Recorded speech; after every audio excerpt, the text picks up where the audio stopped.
안녕하세요. 최재천의 신간선 책 최재천입니다.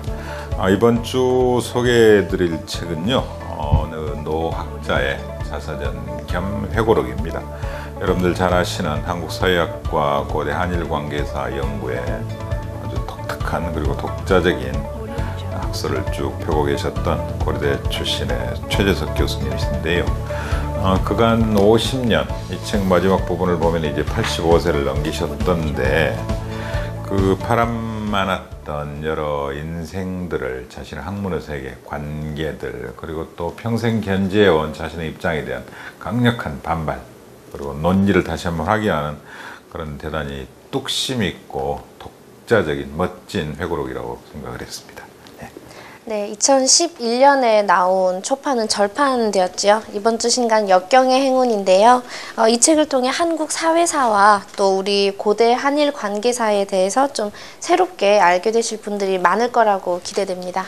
네, 그렇습니다. 저희들이 본격적으로 소개하기 전에 우선 온북TV에서 만든 영상부터 함께 보도록 하겠습니다. 역경의 행운. 이 책은 평생을 연구자로 살아온 최재석 교수의 학문 인생을 엿볼 수 있는 회고록입니다. 한국 사회사와 고대 한일 관계사에 대한 내용을 담고 있으며 저자가 겪은 학계의 부조리 등을 이야기하고 있습니다. 저자는 50여 년 동안 약 300편의 논문들을 통해 밝혀낸 진실들을 독자들에게 알려줌으로써 진정한 연구자의 자세를 일깨워줍니다. 학문에 대한 저자의 순수한 열정뿐만 아니라 학계의 부조리한 면을 신랄하게 비판하는 저자의 태도가 고스란히 담겨있는 이 책은 학문을 연구하는 사람들에게 특별한 지침서가 될 수 있습니다. 네, 고맙습니다. 이 책을 저는 크게 둘로 읽었습니다. 일단 어느 신문은 이 책을 소개하면서 그 식민사학에 대한 강력한 비판, 여전히 독자적인 역사 그 세계를 구축하지 못하고 실증주의라는 이름으로 과거 일본이 왜곡한 식민사관을 쫓는 그런 지극히 문자에만 얽매이고 모순만 파헤치고 이런 방식의 극단적 회의주의에 빠져있는 그런 학계에 대한, 역사학계에 대한 비평을 높이 평가를 했던데 저도 그 점에 대해서는 대단히 존경을 하고 고맙게 생각을 하고, 그 다음에 제가 생각하는 이 책의 두 번째는 여느 학자들이 회고록을 쓰는 게 아니거든요. 근데 이분은 85세를 넘겼음에도 불구하고 여전히 자신의 독자적인 그런 창의 있는 학설 그리고 근거 있는 학설에서 강력한 자신의 입장을 견지합니다. 저는 그 뚝심이 너무 좋았습니다. 그리고 세 번째는 역시 우리보다 조금 앞선 세대입니다만, 한 세대 앞선 세대 학자입니다만 동시대를 사신 분이거든요. 이분이 어떻게 평생 그렇게 고독하고 외로운 학문의 세계를 견지했고 현실과 타협하지 않았고, 그럼도 이제 구순을 바라보는 나이에도 자신의 독자적인 역사관과 그런 비전들을 확고하게 주장할 수 있고, 또 맨 마지막 부분이 참 안타까우신데, 이를테면 나는 85세까지 인생을 목표에 두고 쭉 공부를 해왔는데 다 해버렸다 이제. 그럼 난 85세를 넘어간다. 내가 왜 다음 인생에 대한 계획을 세워놓지 않았는지 모르겠다. 우리 채 50, 60 인생 계획 세우기도 급급한 그런 짧은 인생을 살아가는데 이분은 뭔가 다른 인생을 사셨고, 그게 저는 대단한 울림으로 다가왔었다, 이 말씀을 드리고 싶고, 그런 관점에서 이 책은 대단히 자칫 세대가 앞서 가는 분이기 때문에 고어체라고 그럴까요? 벌써 옛날 문체, 옛날 문터 이런 게 불편할 수도 있고, 또 대단히 고집센 학자라 직설적입니다. 맞아요. 실명 비판도 아주 과감하게 하시고, 때로는 제자 비판도 날카롭게 하시고, 이런 무서운 부분이 있습니다만 그럼에도 충분한 가치가 있는 저술이다, 이 말씀을 드리고 싶었습니다. 일본이 백제의 식민지였다, 또 일본 고대 사학자들이 주장하는 한국 통치설은 왜곡된 것이다 등 재미있는 사실들을 확인하실 수 있습니다.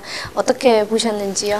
그러니까요, 전 강조 드렸습니다만 이분의 고집, 그렇죠? 그러니까요, 호통을 치시더라고요. 그러니까 26년생이네요 정확히 보니까.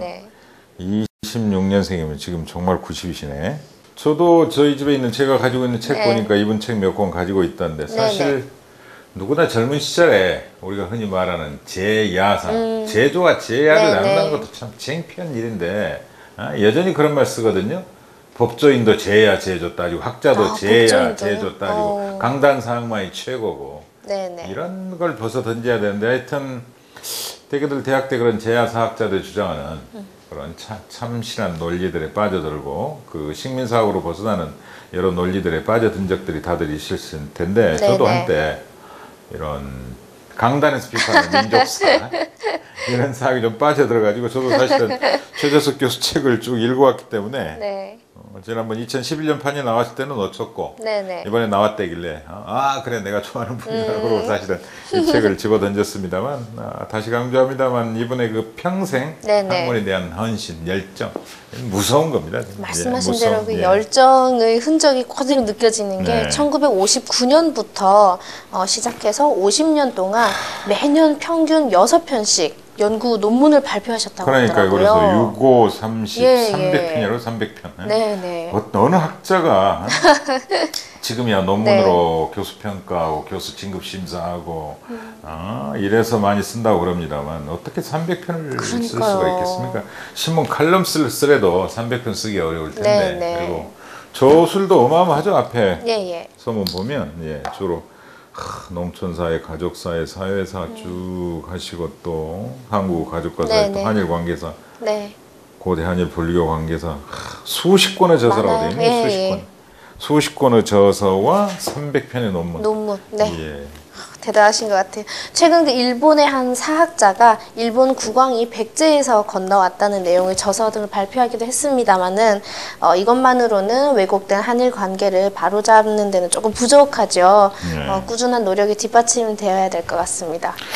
이를테면 이제 제가 욕먹을 소리입니다만 영국 왕실은 사실은 잘 아시다시피 독일 한우버 왕가잖아요. 그렇지만 그걸 두고 서로 간에 역사 논쟁 벌이진 않아요. 맞아요. 네. 근데 우리는 왜 여전히 이런 역사 논쟁이 벌어지고 있느냐? 뻔한 겁니다. 귀척 사회는. 예, 일본 탓이죠. 일본이 가장 가까운 현대사에 대한 반성조차 하지 않고 네. 과거 나치 독일이 게르마니아라는 그 책 구해가지고 자신의 과거사 로마에 비교해서 게르만 지방이 정말 멋진 지방이었고 훌륭한 네. 나라였다. 이런 것들을 강변하기 위해서 그 책을 구하려고 노력을 하는 예. 그런 2차 세계대전 시기에 엄청난 역사적 실화들 있잖아요. 네네. 일본도 아마 그런 관점, 왜냐하면 일본도 태양 신화잖아요. 태양에서 한 사람이 내려와서 왕이 되고 일본이라는 이름도 사실은 네. 자기들은 태양의 후손이다, 태양의 근본이다 이런 이름 아니겠어요, 일본이? 네. 네.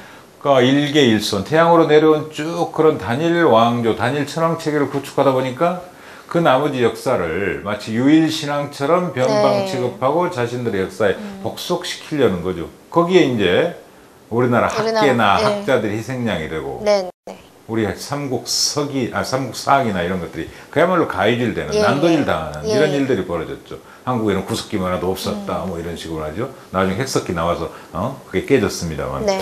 이런 것들에 대해서 우리가 과거에 대한 합리적인 회의주의에 빠지지 않고 무비판적으로 받아들였단 말이에요. 저희도 법학 배울 때는 사실은 일본 학설을 가지고 배웠거든요. 네네. 지금이야 독일 학설, 미국 학설도 참조를 합니다만. 그랬던 학자들의 한계가 궁극적으로 한일 관계사 왜곡에 뒷받침이 되거나 네네. 결국은 부역하는 형식이 돼버리고 그런 것들 한국사를 왜곡시키고 이 점에 대해서 네네. 최재석 교수는 굳이 따지면 사회학자입니다만 고대 사회사를 연구하면서 한일 관계사를 연구하게 되고 그럼으로써 독자적인 시각으로 기존 식민사학에 젖어있는 학계들을 날카롭게 비판하는 네네. 그런 훌륭한 학자였다는 점을 말씀드리고 싶네요. 네. 저는 이 책의 목차 중에서 그 제목하고 똑같죠. 역경의 행운 1, 2편을 재미있게 읽었는데요. 대한민국은 자기 분야의 책도 읽지 않고 교과서를 쓰는 나라다라고 호통을 치기도 하시더라고요. 네. 읽다 보니 공감 가는 부분이 많았는데요. 어떠셨는지요? 전 사실은 저도 뭐 좀 고집이 센 편이고 약간 독특한 성격이라고 친구들한테 네. 비난받을 때도 있습니다만 있겠죠. 네. 이분도 정말 개성 있는 학자잖아요. 네네.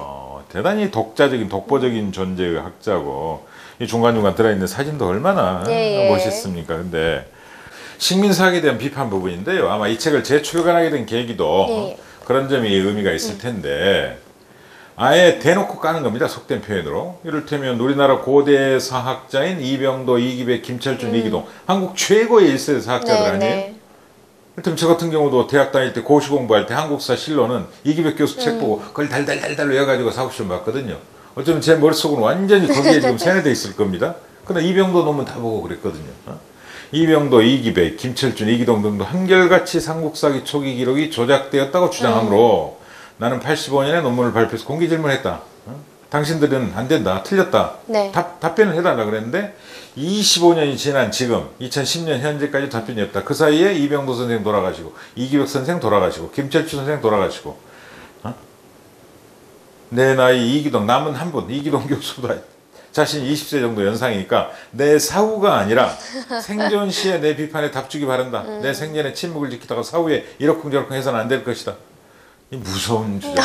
그러니까. 근데 우리가 우리 사회에 약간의 뭐라 할까요? 한계, 단점일 수 있습니다만 대등한 토론 문화가 좀 부족하거든요. 네네. 스승과 제자 간의 토론, 아버지와 아들 간의 토론은 거의 불가능하잖아요. 어디 건방지게 대들어. 그렇죠. 태도 불량을 문제 삼습니다. 내용 불량을 문제 삼는 게 네네. 아니라. 그리고 이제 달을 가리키면 달을 쳐다보는 게 아니라 손가락 가리키고 어디 삿대질이야 이러는 거거든요. 대한민국이. 그러니까 이런 정상적인 학문적 논쟁이 광범위하게 이루어지고 사석에서는 존중을 받고 참 정말 사담입니다. 저희들 국회에서 여야 간에 막 논쟁을 벌이고 정부를 상대로 이제 소리도 지르고 언성 높이고 저같이 성질 급한 사람은 막 항의하다가 끝나고 나오면서 장관이랑 악수하고 청문회 대상자랑 악수하거든요. 네. 그러면 댓글이 난리 납니다. 죄송한데. 너 이중적이야. 너 그러고는 또 같이 술 먹으러 가지. 네네. 근데 그게 옳은 건지 나와서 또 계속 너 죽이려면 살려면 등 돌아서 가는 게 옳은 건지 아니면 업무 시간 끝나면 네. 그래요 잘하십시오 이런 점은 한계가 있었습니다. 그런 네네. 진솔하게 인간적인 대화를 하는 게 옳은 건지 우리는 근데 한 번 논쟁 벌이면요 평생 원수 돼 버리잖아요. 그러니까요. 학교도 마찬가지고 네. 이런 것들이 정상적인 사회의 발달 경로와는 조금 어긋나는 점은 아닌가 이런 생각을 하고 다만 우리 교수님께서 일관되게 네네. 말씀하시는 그래 묻고 또 다시 묻는다 이런 데 네네. 대해서는 학자들이라면 서로 답할 의무가 그렇죠. 있죠. 예, 맞습니다. 철저히 답할 의무가 있는 겁니다. 예. 네, 이제 최 선생님과 제가 이번 주 신간에서 마음에 와닿은 대목 한 군데씩을 낭독해 드리겠습니다. 예, 전 맨 마지막 읽을게요. 네. 제가 언뜻 이야기했습니다만 2010년 기준으로 내 나이 85세, 만 84세. 나는 지금까지 수십 년 전에 계획한 연구 논문들 50년간 매년 6편을 집필하는데 여념이 없었으므로 나이를 의식하지 못했다. 그런데 계획된 논문들을 완료한 2010년이 이르러서야 내가 나이를 먹었다는 것을 의식하게 되었다. 말하자면 2010년 4월 이전에는 연구가 계획대로 진척되었는가에만 관심이 있었을 뿐 나이에는 전혀 관심이 없었다. 그 연구 계획표는 내 책상 오른쪽 구석에 첨부해놓고 수시로 봤다. 그러나 계획된 연구가 끝난 2010년에 이르러 내가 80 중반의 고령자가 되었다는 것을 의식함과 동시에 할 일이 없는 나 자신을 발견하게 되었다. 그리고 앞으로 어떻게 살아가야 할지 적지 않게 걱정이 된다. 이러한 일을 사전에 알았더라면 80대 중반부터 90대까지의 연구 계획도 사전에 계획표에 넣어두었어야 했을 것을 하는 후회도 생긴다. 예. 아까 말씀하신 그 예, 부분이네요. 그 부분입니다. 네네. 저는 271쪽을 낭독해 드리겠습니다. 고양이를 기른 지 30여 년이 되지만 기르던 고양이가 가출하거나 병사하면 새로운 새끼 고양이를 구할 때까지 공백 기간이 생겨 실제로는 약 20년 동안 고양이를 기른 셈입니다. 그동안의 경험에서 얻은 고양이의 3가지 특성은 이러하다. 그리고 그 3가지 특성을 이제 호기심, 자존, 고독이라고 했는데요. 이 3가지야말로 연구자가 갖추어야 할 조건이라고 저자가 말씀을 하셨습니다. 저도 공감이 갔고요. 어떤 호기심을 바탕으로 자존감을 지키면서 또 비사교적인 성격일수록 이 최재석 교수님처럼 오히려 장점이 되는 직업인 연구직에 종사하고 있음을 항상 감사한다고 하시더라고요. 요즘 게을러서 책도 기증해보려고 제가 책을 안 찾고 옵니다만 대학 땐가 읽었던 일석 이희승 선생 네네. 그 딸깍발이 학자라고 그랬죠. 한글학자. 네. 그분께서도 학자의 조건 뭐 고독해야 되고 경제적으로도 좀 여유가 예, 있어야 되고 예. 이런 걸 쓰셨던데 예. 저도 이 부분 사실 읽으면서 호기심, 자존, 고독 누구나 가지 못한 길에 대한 아쉬움이 그렇죠. 있잖아요. 저도 예. 가르치는 직업에 종사하고 싶었던 적도 있었는데 그래서 네, 맞아 호기심, 네, 자존, 네. 고독 이게 정말 중요해 그렇게 적어 메모를 했었는데 네네. 마침 이 부분을 읽어주셨네요. 제가 마지막 부분 85세까지 인생 계획을 예. 말씀드렸습니다만 저도 대학 강의를 할 때마다 첫 시간은 그 이야기를 합니다. 니들 인생 계획을 10년 단위로 한번 오늘 밤에 가서 적어버렴. 그렇죠. 여자친구랑 남자친구랑 놀 때는 날을 샌다. 여행 가서도 날을 샌다. MT 가서 그렇죠. 술 마시면서도 날을 샌다. 드라마 보면서도 날을 셀 때가 있다. 축구 경기 보면서. 근데 왜 당신은 계획을 세울 때는 날 한번 세운 적이 없을까? 이러면서 정 귀찮으면 1년 단위 계획은 안 될 테니까 10년 단위라도 한번 세워보자 우리. 다음 시간에 한번 가져와 버려. 내가 보진 않을 테니까. 제가 의도적으로 강요를 하거든요. 수업 첫 시간들. 이 책 보면서 다시 한번 느꼈어요. 제가 90년대 중반인가 지금 기억나지 않습니다만 세계적인 첼리스트 로스트로포비치가 오신 적이 있는데 그때 인터뷰하고 연주를 잊지 못합니다. 앙코르 곡을 받으니까요. 네. 뒤로 돕니다.